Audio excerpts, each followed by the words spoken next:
नमः शिवाय भक्तों। आज हम घुश्मेश्वर महादेव की कथा सुनेंगे। घुश्मा और सुदेहा दो सगी बहनें थीं।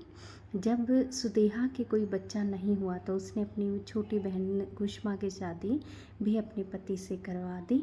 घुश्मा को शादी के बाद पुत्र रतन की प्राप्ति हुई, परंतु सुदेहा धीरे धीरे मन ही मन उससे जलने लगी। जब घुश्मा का बेटा बड़ा हुआ तो उसका विवाह कर दिया गया। घुश्मा की गृहस्थी को इस प्रकार फलता फूलता देखकर सुदेहा के मन में बाकी नहीं रहती थी। एक दिन जब घुश्मा का बेटा सो रहा था तो उसने सोते सोते ही उसके ऊपर कुल्हाड़ी से वार किए और उसके छोटे छोटे टुकड़े काटकर तालाब में बहा दिए। ये वही तालाब था जहाँ पर घुश्मा रोज मिट्टी के 101 शिवलिंग बनाकर उनकी पूजा करती और उसे प्रवाहित करती थी।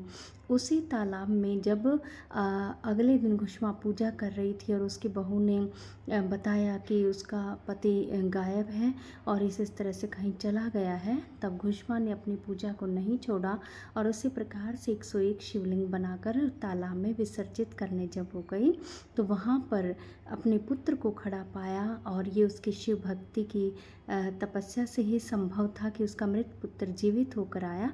तब महादेव ने उसी तालाब के किनारे उसे दर्शन देकर कहा कि तुम्हारी बहन ने इसे काट कर इस तालाब में फेंक दिया था और ये मेरी कृपा से पुनर्जीवित हुआ, ये तेरी शिव भक्ति का परिणाम है।